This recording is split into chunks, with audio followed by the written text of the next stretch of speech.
Welcome back to the channel. Today, we're traveling 3 decades into a nightmare. The Tomorrow War, the 2021 sci-fi action epic that sent Chris Pratt to the front lines of an alien apocalypse. Directed by Chris McKay, who you might know from the Lego Batman movie, this is actually his live-action debut. And, well, it's a $200 million Amazon blockbuster that asks a pretty chilling question. What if soldiers from the future showed up during the World Cup to draft you for a war that hasn't even happened yet? Whether you're here for the creature designs, the father-daughter drama that literally spans timelines, or just wondering how J.K. Simmons got absolutely jacked in his 60s, this video is going to break down everything.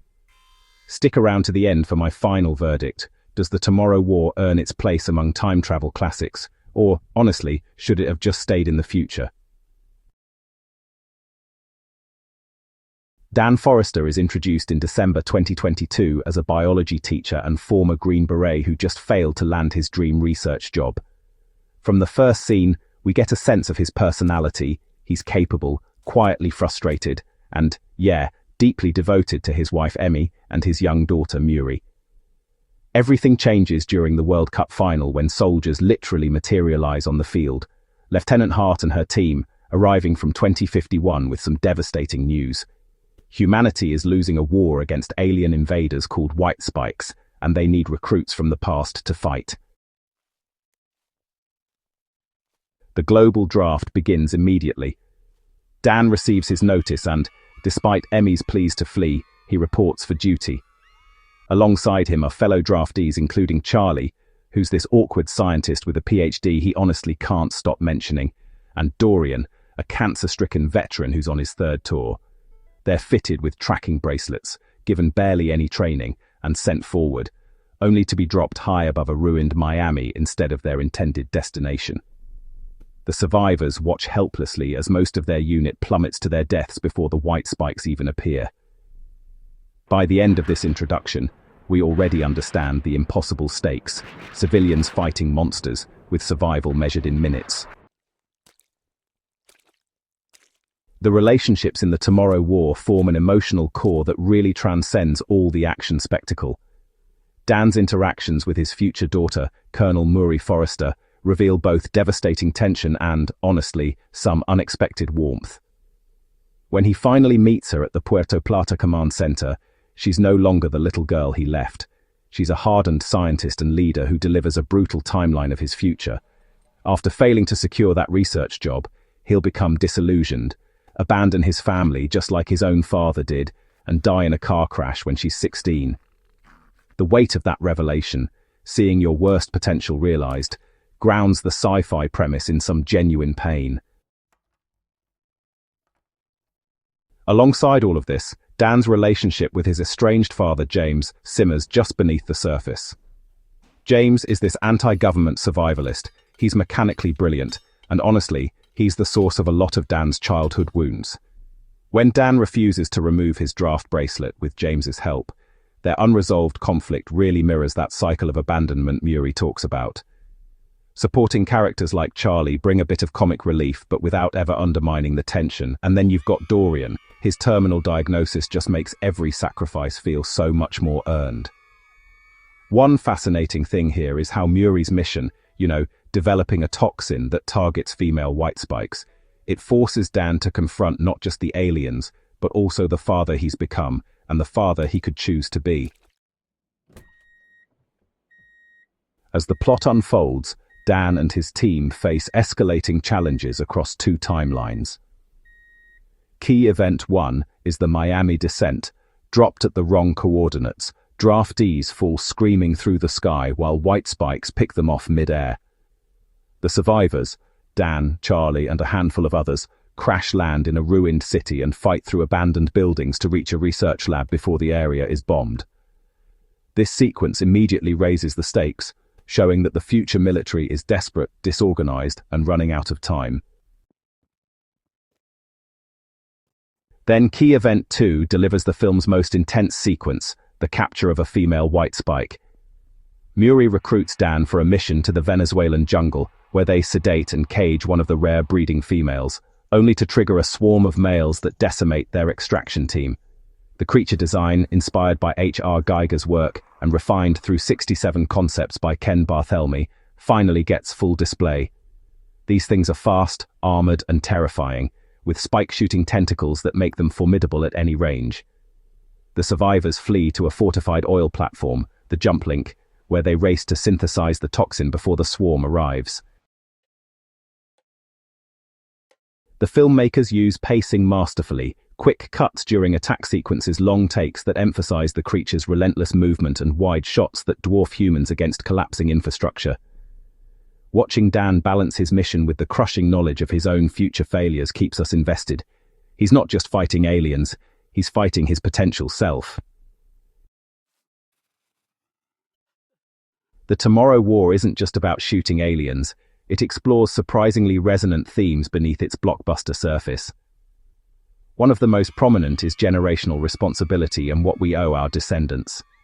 The central conceit, drafting people from the past to fight a war they didn't create, forces uncomfortable questions. Would we sacrifice ourselves for generations we'll never meet? The film suggests we might, but also highlights the absurdity of a system that sends civilians with rifles against unstoppable predators. Another theme, breaking cycles of abandonment, emerges through the three-generation Forrester men. Dan's father left him. Dan is prophesied to leave Muri, and only by confronting both his past and future can he choose differently. The film argues that family wounds are not destiny. They're patterns we can interrupt through conscious choice. J.K. Simmons' jacked survivalist isn't just comic relief. He's proof that people can change, even if imperfectly. The cinematography by Larry Fong, who also worked on Kong Skull Island and Watchmen, further enhances these ideas, contrasting the warm, golden present with the cold, desaturated future. The Whitespikes themselves, designed over 67 iterations, symbolize mindless consumption. They eat everything, reproduce constantly, and offer no possibility of negotiation. For instance, the scene where Dan and his father finally fight together in the Russian ice field visually represents reconciliation through shared purpose. These layers make the film more than just entertainment. They invite viewers to ask what we're building for our children, and whether we'll be there when they need us. Some fascinating details behind the Tomorrow War make the experience even richer. The film spent years in development at Skydance under the working title Ghost Draft, with Chris McKay signing on for his live-action debut after his success with the Lego Batman movie. The production budget ballooned to $200 million, making it one of the most expensive streaming releases ever when Amazon acquired the rights from Paramount during the COVID-19 pandemic. J.K. Simmons' ripped physique became instant internet legend, and it was entirely intentional. Director McKay saw viral Instagram photos of Simmons from 2016, showing the actor with a huge shaggy beard and bulging biceps, and asked him to recreate that look. Simmons agreed, shocking his younger co-stars Chris Pratt, who was 42, and Edwin Hodge, who was 36, with his veins and definition. Pratt joked, "The J in JK stands for jacked. He's ripped." Filming locations included Lincolnton and Atlanta, Georgia, with winter scenes shot on a glacier in Iceland that had never been filmed on before. Creature designer Ken Barthelemy created 67 concepts before finalizing the Whitespikes, drawing inspiration from War of the Worlds tripods and the Matrix Sentinels. And fun trivia here, the film's many title options, revealed by Pratt on Instagram, included Saving Private Ryan and Jurassic Draft before settling on the Tomorrow War. These tidbits really give a fuller appreciation of the craftsmanship behind this massive production. As the story reaches its explosive climax, Dan returns to the present with the toxin formula, only to discover the jump link has been destroyed, making time travel impossible. He realizes the Whitespikes didn't arrive in 2048. They've been frozen in Russian ice for centuries, released by climate change. With government support denied, he turns to his estranged father James, who arranges transport to the Severnaya Zemlya ice sheet. The key moment arrives inside the alien ship. Dan and his team discover the Whitespikes weren't the pilots, they were cargo, transported by a now-dead alien species. They inject the toxin into dormant creatures, but one female escapes. Dorian and Hart sacrifice themselves to detonate the ship, and Dan and James track the female across the ice, finally killing her together. The resolution is triumphant but earned. Dan returns home, reunites with Emmy, and introduces young Muri to her grandfather, breaking the cycle of abandonment before it begins. The filmmakers intended these final moments to leave a lasting impression. Family can heal, futures can change, and sometimes saving humanity means saving yourself first. A sequel is in development.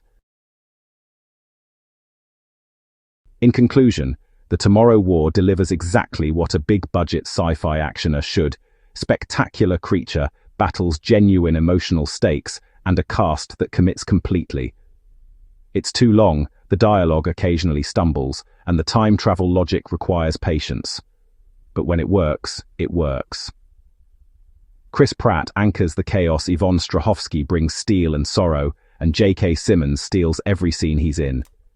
If you enjoyed this breakdown, drop a comment with your thoughts. Did the father-daughter reveal hit you, and would you volunteer for a future war? Don't forget to like this video and subscribe for more movie reviews, deep dives, and behind-the-scenes insights. Thanks for watching, and maybe check the ice.